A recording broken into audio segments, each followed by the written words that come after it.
Créateur de l'entreprise Shop Applications spécialisée dans le développement de sites de e-commerce. David, bonjour. Bonjour. Qu'appelle-t-on le e-commerce ?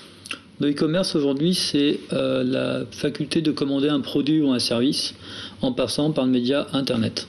Donc au jour d'aujourd'hui, c'est j'achète ma télé ou mon ordinateur en ligne. Et demain, ça sera je réserve ma coupe de cheveux chez le coiffeur ou éventuellement un créneau horaire dans un institut de beauté. C'est aussi ça l'e-commerce. Alors on va revenir un peu sur le fond de votre travail, mais vous avez créé Shop Applications en 2003.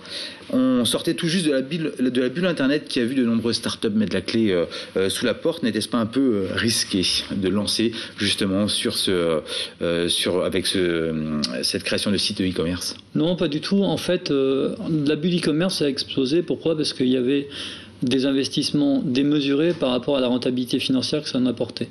Moi, au début, quand j'ai créé en 2003 Shop Applications, c'était pour créer mon emploi. Donc, je ne prenais pas beaucoup de risques financiers. Et puis, j'avais quand même une bonne connaissance de l'Internet, puisque depuis 16 ans, je fais un peu de business sur le net. Et je voyais bien que mon savoir-faire allait me permettre de dégager un revenu au départ.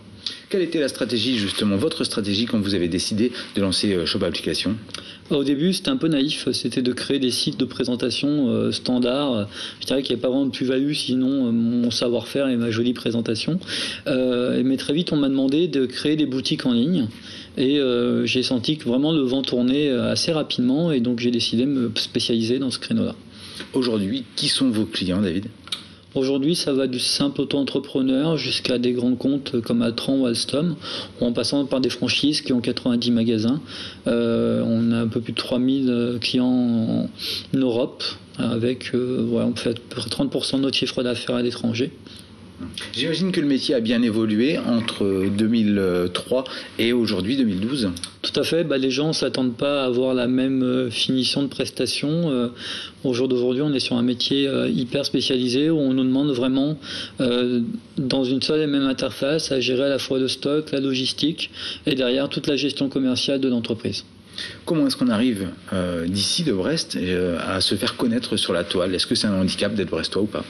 Alors c'est un handicap pour se faire connaître sur le grand public, pas réellement, puisque ça nous permet de toute façon, notre média de communication c'est Internet.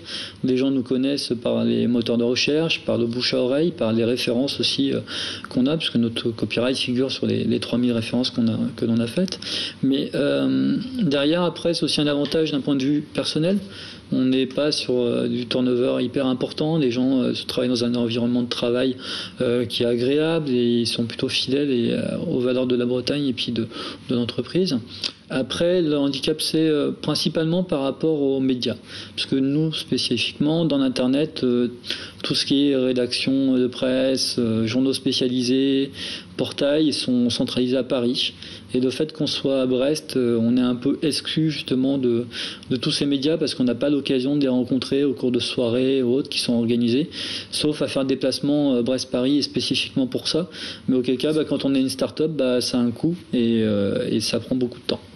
Quelle est aujourd'hui votre plus-value, je dirais, par rapport à vos concurrents ? C'est l'innovation technologique. On fait un peu plus de 150 nouvelles fonctionnalités par an qu'on met à jour sur l'ensemble des sites de nos clients. Donc un client chez nous depuis 2007 aura la même interface d'administration qu'un client qui rentre ce matin. Vous avez plus de 3000 clients, donc vous le disiez aussi bien en Europe, en Asie, en Australie, et vous envisagez aujourd'hui d'attaquer le marché américain. Pour quelle raison ? Tout à fait. On ouvre un bureau donc à San Francisco ce mois-ci. Le but, c'est de trouver des distributeurs. On n'a pas les moyens financiers d'aller prospecter des entreprises comme ça, une par une. Donc le but, c'est de passer un partenariat avec un distributeur qui vendrait aujourd'hui du site de présentation à grande échelle, il y en a, et qui aurait envie de se doter d'une solution e-commerce et s'appuierait sur notre technologie pour la revendre après à ses propres clients. Le marché n'est pas le même, j'imagine ? Le marché est différent. Déjà, les prix de vente d'un site est 4 à 5 fois supérieurs par rapport à celui de la France. Et les solutions qui sont en place sont adaptées au marché américain. Donc, malgré tout, bizarrement, en arrière par rapport à la France en termes de technologie, en termes d'ergonomie, de design, du fait tout simplement que les Français ont été très durs à convertir en tant qu'acheteurs. Et donc, notre métier a été justement de développer des stratagèmes, entre guillemets, pour arriver à les convertir. Et notre idée, c'est que cette plus-value-là nous permet d'attaquer sur le marché américain, mais en solution haut de gamme. Alors, très rapidement, à l'époque, vous étiez le seul dans l'entreprise. Aujourd'hui, vous avez 20 collaborateurs à vos côtés. Le chiffre d'affaires de la société a fait un bond de 45% en 2011 pour atteindre 1 million d'euros. Comment s'annonce le cru 2012 ? Plutôt bien, puisqu'on est sur une progression de 20% cette année. Tout simplement parce qu'on doit absorber la progression de l'année dernière, qui n'est pas forcément très facile en termes de ressources humaines ou autres. Donc on essaye justement, après une grosse année de progression, de stabiliser un petit peu pour mieux repartir l'année d'après. Alors très rapidement, David, le gouvernement a dû reculer en moins d'une semaine sur un projet de taxation des plus-values en cession d'entreprise. Avez-vous le sentiment d'être pris pour un pigeon ? Alors si je dis ça comme ça, c'est ce que c'est le nom du mouvement des entrepreneurs français qui voulaient s'opposer à cette mesure. Être pris pour un pigeon aujourd'hui, non, pas encore. Si ça passe, oui, j'aurais vraiment ce sentiment-là. Tout simplement parce qu'au jour d'aujourd'hui, j'ai créé ma société. Dans 10 ans, j'aurais peut-être envie d'en tirer des bénéfices pour en faire profiter ma famille et prendre du temps pour moi.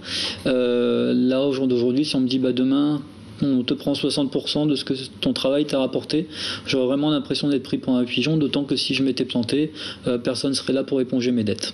Vous avez adhéré au mouvement ? Oui, tout à fait. Pour toutes ces raisons-là, justement ?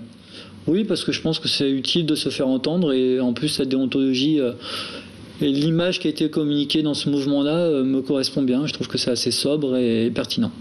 Très bien, merci David Noblecourt. On parlait justement de votre entreprise Shop Application que l'on peut retrouver sur quelle adresse, David ? Sur www.shop-application.com.